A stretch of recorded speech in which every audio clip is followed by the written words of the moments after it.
주일 오후 하나님 앞에 모인 이 귀한 시간에 저는 성도님들과 함께 소망에 이르는 삶이라는 제목으로 방금 우리가 읽은 로마서 본문을 가지고 함께 은혜를 나누기를 소망합니다.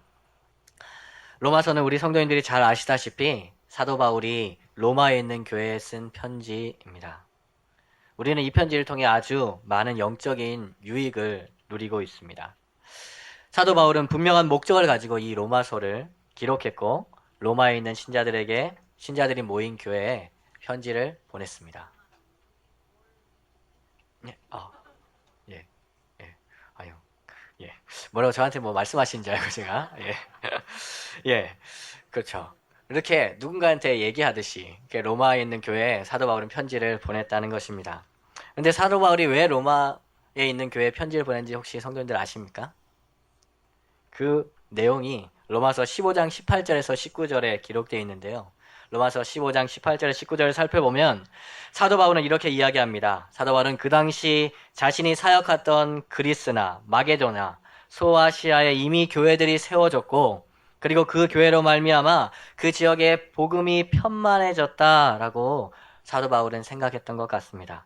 그렇기 때문에 복음의 전도자였던 사도 바울은 이제는 더 이상 그 지역에서 일할 곳이 없다.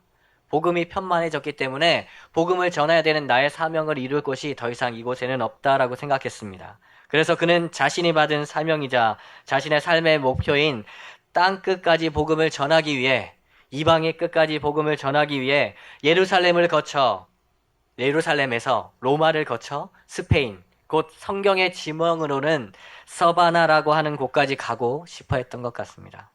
사도 바울은 그 서바나까지 가는데 경유지였던 로마를 거쳐서 스페인 곧 성경인 지명인 그 서바나로 갈 때 로마에 있는 성도들이 자신을 도와서 땅끝까지 복음을 전하는 그 사명을 완수하는데 그 로마 교회의 성도들이 동참하기를 바라는 마음으로 이 편지를 썼다는 것이죠. 다시 말해 로마 교회가 사도 바울을 자신을 영적으로 그리고 물질적으로 그 로마 교회가 사도 바울을 후원해서 스페인 서바나로 보내주기를 바랬던 것입니다. 그런데 그렇게 로마 교회의 후원을 받는 데는 한 가지 큰 문제가 있었습니다. 로마 교회는 바로 사도 바울이 세운 교회가 아니라는 것이 문제였습니다. 그래서 로마 교회 성도들은 사도 바울을 잘 알았을까요? 몰랐을까요? 사도 바울을 잘 몰랐습니다. 그가 어떤 사람인지 잘 몰랐던 것이죠. 오히려 바울에게 있어 상황은 매우 안 좋은 상황이었습니다. 왜냐하면 그 당시 자신 곧 바울에 관해 떠돌던 소문은 매우 좋지 않은 것들이기 때문이었습니다. 율법주의자였던 유대주의자들이 사도 바울에 대해서 상당히 안 좋은 이야기들을 많이 퍼뜨려 놓았었기 때문에 사도 바울은 자신을 대적하는 유대 율법주의자들에 의해서 사도성까지 의심당하던 그런 시절이었기 때문에 그렇습니다. 이런 사도성에 대한 의심과 불신은 상당히 컸습니다. 왜냐하면 바울이 손수 직접 자신의 시간을 투자하고 자신의 열정과 모든 것을 투자해서 세웠던 고린도 교회에서도 그 사도 바울의 사도성이 의심되어질 수 있을 정도의 영향력을 가지고 있었기 때문이었습니다. 그리고 무엇보다 이런 사도성에 대한 의심은 단지 바울의 신분이나 바울의 이력에 대한 의심이 아니었기 때문이었습니다. 그것은 다름 아니라 바울이 전하는 복음에 대한 의심이었고 복음에 대한 불신이었기 때문에 그렇습니다. 바울이 전하는 복음이 진정한 복음인가에 대한 의심으로 그 사도성은 그것에 대한 의심으로까지 번졌기 때문이죠. 그가 전하는 복음이 다른 사도들이 전하는 복음과 동일한 것인지 그것에 대한 의심과 불신이었다는 것입니다. 사랑하는 성도 여러분, 한번 생각해 보시기 바랍니다. 여러분이 잘 알지 못하는, 검증되지 않은, 아니 신학적인 분쟁에 휘말려 있는 사람이 자신을 선교사라고 자청하면서 우리 교회를 찾아와서 내가 복음을 전하기 위해서 저 아프리카나 저 오지로 가려고 하니 나를 좀 도와서 그 복음을 전하는 일에 힘써주기 바랍니다. 이 교회의 도움을 받고 싶습니다. 라고 요청한다면 어떻게 하시겠습니까? 당연히 도와주는 것을 망설이게 되겠죠. 당연히 도와줄 마음이 생기지 않는 것이 당연할 것입니다. 그 사람이 어떤 사람인지 그 사람이 전하는 복음이 정통성을 가지고 있는 것인지를 확인한 후에야 그 사람을 도와줄 가능성을 제고해 볼 것이라는 것이죠. 바울이 당했던 처지가 그와 같았다는 것입니다. 바울은 서바나에 가기 위한 도움을 얻고자 하는 분명한 목적을 가지고 로마서를 썼습니다. 그리고 그 도움을 얻기 위해서 사도 바울은 로마 교회에 보내는 자신의 편지에서 자신의 사도성에 대한 의문과 자신이 전하는 복음에 대한 의구심을 풀어주기 위해 자신이 전하는 복음이 어떤 것인가에 대해서 아주 상세하게, 아주 자세하게 기록하게 되었던 것이죠. 그 결과로 우리는 사도 바울의 복음의 정수를 담고 있는 로마서라는 아주 귀한 영적인 유산을 소유하게 되었다는 것입니다. 이렇게 로마서는 사도 바울 서신 중에 가장 조직적이고 교리적인 서신입니다. 우리가 종교개혁으로 잘 알고 있는 마틴 루터는 로마서는 신약 성경의 가장 주된 부분이며 그 자체가 완전한 복음이다 라고 말할 정도였습니다. 바울의 서신 중 가장 위대한 서신인 로마서, 이 로마서를 통해 하나님은 한 사람을 변화시켰을 뿐만 아니라 역사를 변화시켰고 지금도 많은 그리스도인들의 삶을 참 소망, 진정한 소망에 이르도록 사용하고 계십니다. 이러한 로마서는 크게 1장에서 11장까지의 교리적인 부분, 그리고 12장에서 16장까지의 실천적인 권면으로 나누어집니다. 쉽게 이야기하면 바울은 교리적인 부분을 통해서 우리가 받은 은혜가 어떠한 것인가에 대해서 확실하고 분명하고 자세하게 설명한 후에 실천적인 권면을 통해서 너희가 이렇게 놀라운 은혜를 받았으니 너희는 소망이 있는 자들이다. 감사하는 마음으로 그 소망을 온전히 이루기 위해서 그의 합당한 삶을 살아야 한다라고 이야기하는 것이 바로 이 로마서입니다. 그리고 특히 바울은 1장에서 11장을 통해서 자신이 전한 복음, 곧 우리가 받은 은혜가 무엇인지에 대해서 아주 자세히, 상세히 기록하고 있습니다. 이 교리적인 부분인 1장에서 11장도 크게 두 부분으로 나눌 수 있는데요. 자신의 민족 공동체인 이스라엘에 대해서 이야기하는 9장과 11장, 9장에서 11장을 별도로 하고 본다면 1장에서 4장은 칭의에 대해서 이야기하고 있고 6장에서 8장은 성화에 대해서 이야기하고 있습니다. 그리고 바울은 이 칭의와 성화가 바로 모든 성도들의 삶을 소망으로 이끄는 것이다 라고 이야기하고 있는 것이죠. 그렇다면 오늘 우리가 함께 읽은 본문 5장은 무엇을 이야기할까요? 1장에서 4장은 칭의를 이야기합니다. 6장에서 8장은 성화를 이야기합니다. 그러면 그 딱 한가운데 있는, 정가운데 있는 5장이 이야기하는 것은 바로 바울은 자신의 복음의 핵심인 칭의와 성화를 연결시켜 가면서 칭의와 성화가 가지고 있는 핵심을 통해서 소망에 이르는 삶의 특징에 대해서 이야기하고 있다는 것이죠. 칭의와 성화, 그것이 어떻게 이어져서 정말 그 소망에 이르는 삶을 살아갈 수 있는가에 대해서 구체적으로 이야기하는 분이 바로 5장이라는 것입니다. 이제 오늘 본문을 통해서 바울이 우리에게 이야기해주는 소망에 이르는 삶의 특징이 무엇인지 함께 살펴보기를 원합니다. 먼저 바울이 이야기하는 소망에 이르는 삶의 첫 번째 특징은 믿음으로 받는 의로움입니다. 바로 칭의죠. 우리 다 같이 한번 읽겠습니다. 앞에 보고 읽겠습니다. 시작. 믿음으로 받는 의로움. 우리 다 같이 본문 말씀 1절 상반절도 다 같이 읽겠습니다. 시작. 그러므로 우리가 믿음으로 의롭다 하심을 받았으니. 아멘.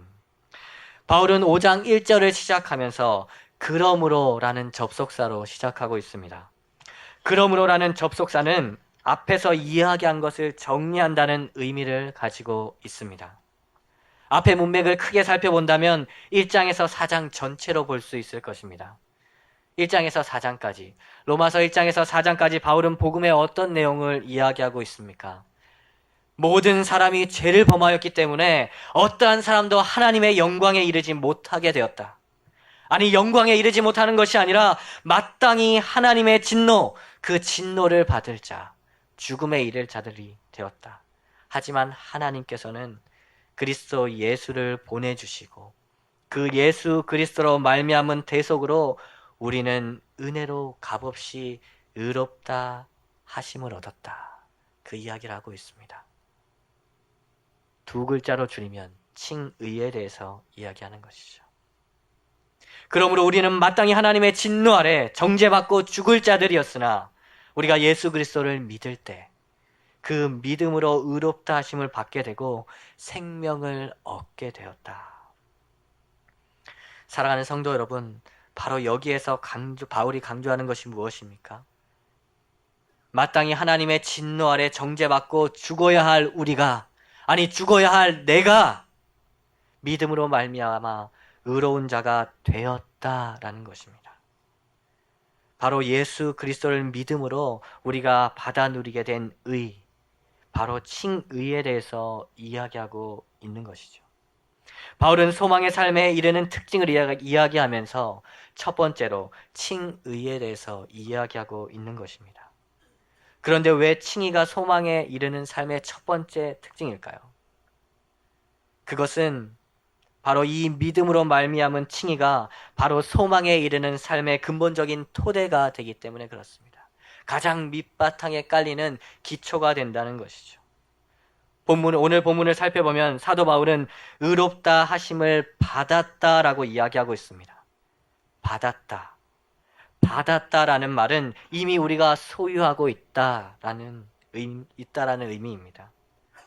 우리 지금 현재의 모습이 어떠하든지 간에 하나님께서는 우리의 어떠함 때문이 아니라 우리가 믿는 예수 그리스도로 말미암아 우리를 의롭다 여겨 주신다라고 말씀하는 겁니다. 그렇게 우리는 이 칭이라는 든든한 토대 위에서 1절 하반절에 나와 있는 대로 하나님과 화평을 누리게 되는 것입니다.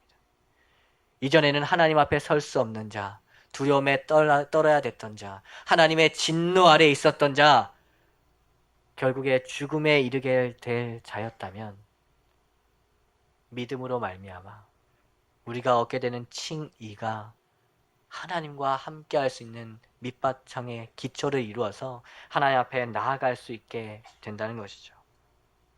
사랑하는 성도 여러분, 소망에 이르는 삶의 첫 번째 특징은 바로 예수 그리스도를 믿음으로 말미암은 칭의입니다.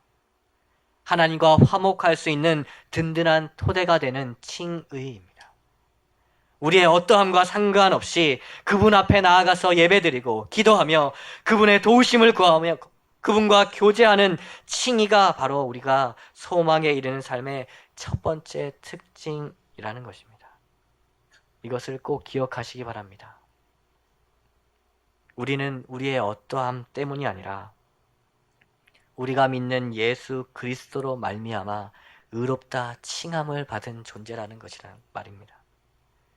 이 든든한 토대 위에 서 있을 때 우리는 하나님과 화목할 수 있고 하나님과 교제함으로 소망에 이르는 삶을 살아갈 수 있습니다. 다음으로 바울이 이야기하는 소망에 이르는 삶의 두 번째 특징은 하나님의 영광을 바라보는 것입니다. 우리 다 같이 읽어보겠습니다. 시작. 하나님의 영광을 바라봄. 우리 본문 말씀 2절도 같이 읽겠습니다. 본문 말씀 2절입니다. 시작. 또한 그로 말미암아 우리가 믿음으로 서 있는 이 은혜에 들어감을 얻었으며 하나님의 영광을 바라고 즐거워하느니라. 아멘. 바울은 소망에 이르는 삶의 첫 번째 특징인 예수 그리스도를 믿음으로 말미암아 의롭다 칭함을 받고 은혜 안에 우리가 들어갔다. 하나님과 화목하게 되었다라고 이야기하면서 그 은혜의 자리에서 소망에 이르는 삶의 두 번째 특징을 이야기하고 있는 것입니다. 바로 하나님의 영광을 바라고 즐거워한다라는 것입니다. 그렇다면 사랑하는 성도 여러분, 하나님의 영광을 바라본다는 것 무슨 의미일까요? 무슨 뜻일까요? 우리가 칭이라는 토대 위에서 하나님과 화평을 누리게 되었습니다. 칭의는 우리의 어떠함이 아니라 예수 그리스도로 말미암아 누리게 된 누구도 흔들 수 없는 우리의 구원의 든든한 토대입니다. 그래서 우리는 그 든든한 토대 위에서 하나님께 기도할 수 있고 하나님께서 원하시는 예배도 드릴 수 있게 되었으며 하나님을 아버지라고 부르며 어떠한 두려움이나 거리낌 없이 하나님 앞에 나아갈 수 있게 되었습니다. 그리고 때때로 우리는 예배의 감격 가운데 하나님께서 주시는 은혜를 풍성히 누릴 수도 있게 되었습니다. 세상의 험한 풍파 속에 있을지라도 때때로 육신의 연약함 가운데 경제적인 어려움과 때때로 자녀와의 관계 속에서 많은 힘들고 어려운 것들, 그런 세상의 풍파 속에 있을지라도 세상이 줄 수 없는 평안을 가질 수 있게 되었고, 내 삶을 인도해 가시는 하나님의 손길 속에 내가 계획한 것보다 더 좋은 것들로 채워주시는 아버지 되신 하나님의 손길을 경험합니다. 세상과 나는 간 곳 없고 구속한 주만 보이도다. 이러한 수많은 간증들이 우리의 삶에 있습니다. 이것이 바로 하나님의 영광을 바라보며 하나님과의 회복된 관계 속에서 우리가 누리는 그 축복이요 은혜요 하나님의 영광을 바라보며 즐거워하는 삶입니다. 하지만 사랑하는 성도 여러분, 때때로 우리가 그런 세상이 줄 수 없는 평안도 누리고 세상과 나는 간 곳이 없고 오직 구속한 주만 보이는 그 평안과 기쁨 속에 살아갈 때도 있지만, 그와 반대로 시시때때로 우리는 또한 하나님과 그 풍성한 관계에서 떨어질 때가 너무나 많이 있다는 것입니다. 여러 가지 삶의 문제 가운데 두려워하고 걱정하고 염려합니다. 하나님과의 관계 속에 누렸던 평안함은 이내 사라져버리고 내 인생의 무게를 고스란히 지고 비틀거리는 걸음으로 세상을 살아갈 때가 너무나 많습니다. 왜입니까? 하나님과의 관계 속에 그 풍성하게 누렸던 은혜의 단절, 하나님의 영광을 바라보고 즐거워하고 기뻐하던 그런 것들이 단절되고 끊어지기 때문입니다. 칭이라는 토대 위에 하나님과의 관계는 회복되었지만 그 관계를 누리는 것은 간헐적이고 순간적이기 때문에 그렇다는 것이죠. 사랑하는 성도 여러분, 이러한 간헐적이고 순간적인 하나님 관계를 누리는 것, 그것에 만족하십니까? 지금 우리가 하나님과의 관계 속에서 누리는 그 은혜의 풍성함은 태초에 아담과 하와가 누렸던 하나님과의 풍성한 관계에 비하면 너무나 초라한 것이죠. 아담과 하와는 벗고 있었지만 부끄러워하지 않았습니다. 왜입니까? 그들 스스로에게 덧붙이려는 어떠한 노력 없이도, 어떠한 것 없이도 그들은 충분했기 때문에 그렇습니다. 하나님과의 관계 속에서 누리는 풍성한 은혜로 말미암아 그들에겐 부족한 것이 없었기 때문입니다. 실오라기 하나 걸치지 않은 그 자체, 있는 모습 그대로 그들은 충분했기 때문에, 하나님께서 그들에게 모든 것을 공급하셨기 때문에, 하나님께서 베풀어 주신 은혜가 그들에게 충분했기 때문에 그들은 어떠한 것으로 자신을 가리지 않아도 당당하고 떳떳하고 그렇게 세상 속에 살아갈 수 있었다는 것이죠. 사랑하는 성도 여러분, 여러분이 가지고 있는 것들, 여러분이 입고 있는 것들, 재력과 학력과 사회적 지위와 나이와 성별, 모든 것을 벗어버리고 있는 모습 그대로 부끄러움 없이 당당히 태초에 아담과 하와가 그랬던 것처럼 살아가실 수 있을까요? 하나님과의 관계 속에서 누리는 풍성한 은혜가 있다면 그렇게 살 수 있습니다. 돈이 없어도, 때때로 내 몸이 약하고 지치고 힘들고 아파도, 세상 사람들이 날 몰라줘도 있는 모습 그대로 하나님께서 주시는 풍성한 은혜를 누리고 그 가운데 우리가 푹 젖어 있다면 우리는 그렇게 살아갈 수 있습니다.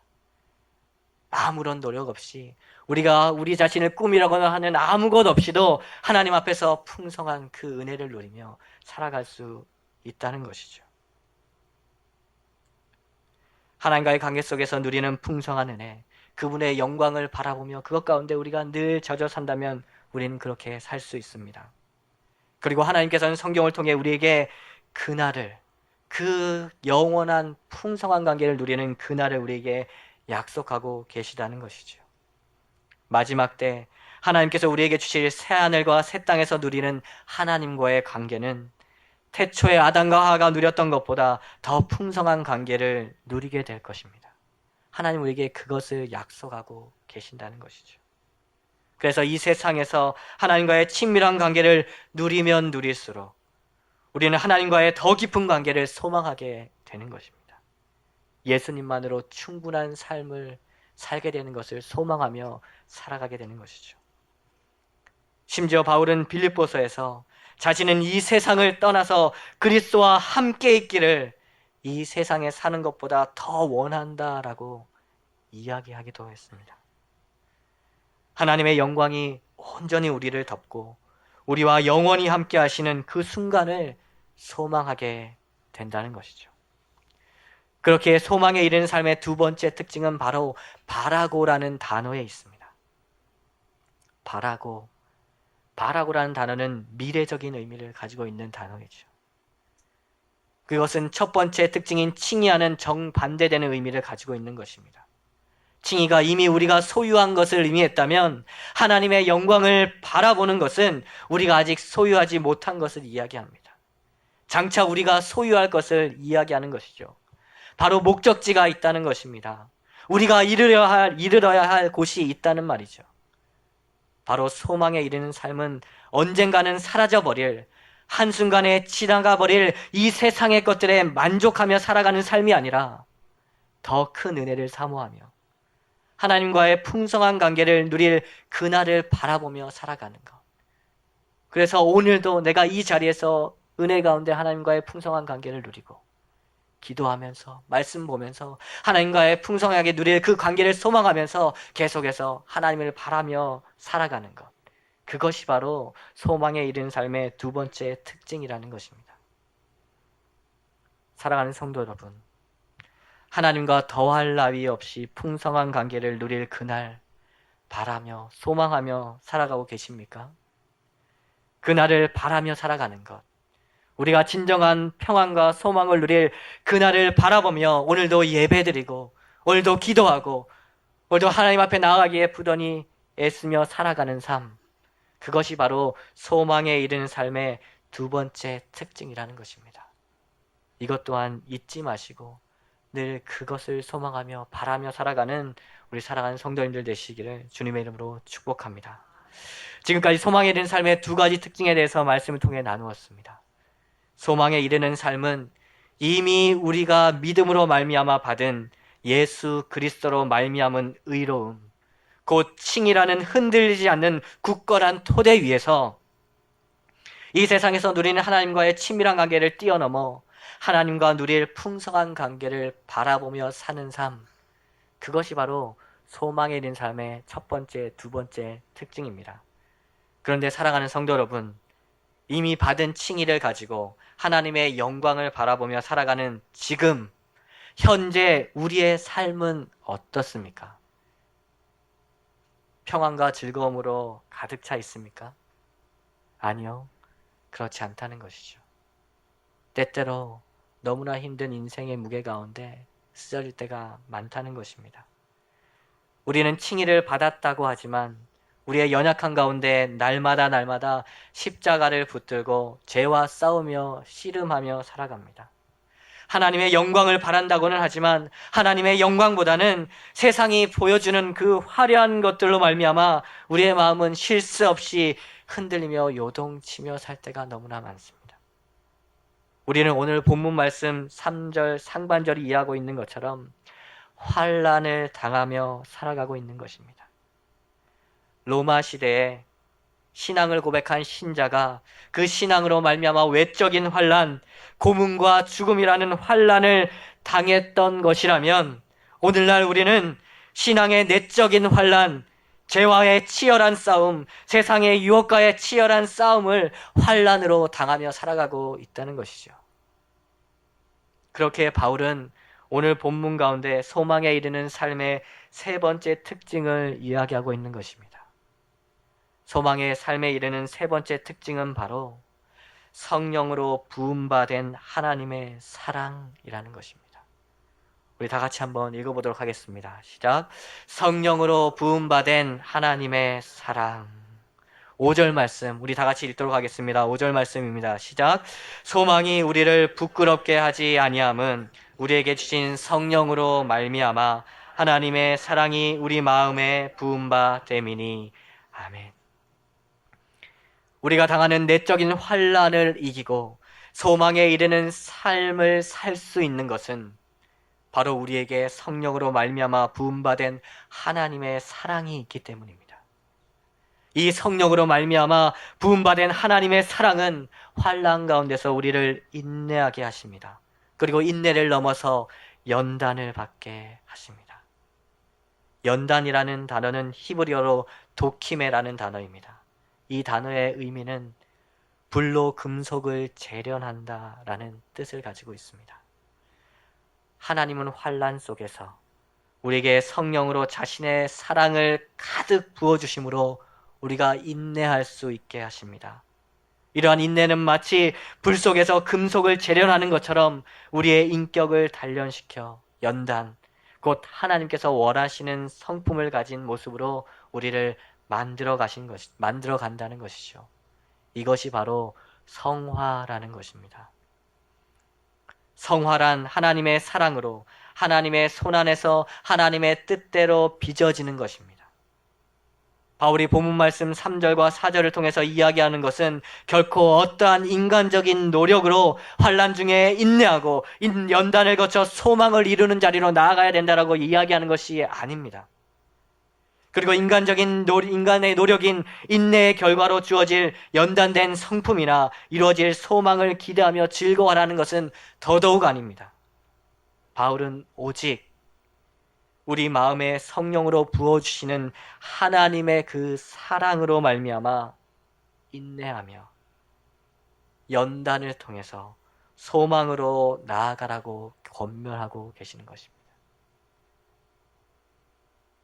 하나님은 결코 우리를 환난을 당한 세상 속에 우리를 버려두시지 않습니다. 고아처럼 두시지 않습니다. 성령을 통해 우리 마음에 사랑을 부어주심으로 오늘도 우리가 말씀을 따라 사랑하며 용성하며 우리의 것을 베풀며 살아갈 수 있게 하시는 것입니다.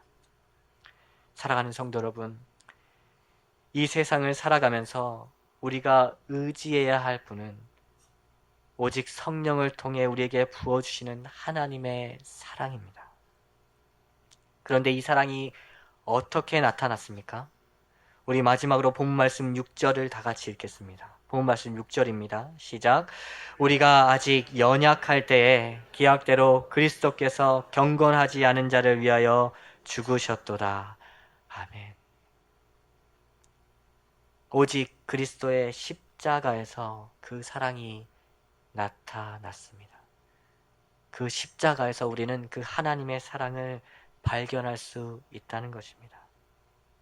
날마다 아무 보잘것없는, 아니 오히려 하나님 보시기에 죽어마땅한 죄인이 나를 위해 흘려주신 그 보배로운 피를 기억하며 내 마음에 부어주시는 하나님의 사랑으로 환난이 가득한 세상 속에서 인내하며 연단의 길로 나아갈 때 우리는 소망에 이르는 삶을 살 수 있는 것입니다. 사랑하는 성도 여러분, 소망에 이르는 삶의 세 번째 특징은 성령으로 말미암아 우리 마음속에 부어주시는 하나님의 사랑입니다. 이것을 위해 날마다 기도하며 오늘도 내 마음에 나를 향한 하나님의 사랑을 부어주셔서 인내와 연단으로 가득 찬 세상 속에서 소망을 이루는 삶 살기로 결단하는 또한 사랑하는 성도님들 되시기를 주님의 이름으로 축복합니다. 말씀을 정리하겠습니다. 소망에 이르는 삶은 세 가지 특징을 가지고 있습니다. 첫 번째 특징은 예수 그리스도를 믿음으로 말미암아 받는 의로움, 바로 칭의입니다. 이것이 소망에 이르는 삶의 근본적인 토대입니다. 두 번째 특징은 하나님의 영광을 바라보는 것입니다.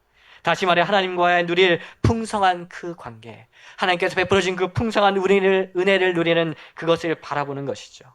이것은 소망에 이르는 삶의 목적지입니다. 마지막 세 번째 특징은 성령으로 부음받은 하나님의 사랑입니다. 이것은 소망에 이르는 삶의 원동력입니다. 이것을 통해 우리가 세상 속에 살아가며 만나는 환난 속에 인내함으로 연단을 받아서 소망, 곧 성화의 자리로 나아가게 하기 때문입니다. 이 소망에 이르는 세 가지 삶의 특징을 꼭 기억하시면서 하나님께서 우리에게 허락하신 소망에 이르는 삶을 살아가시는 우리 사랑하는 성도님들 되시기를 주님의 이름으로 축복합니다.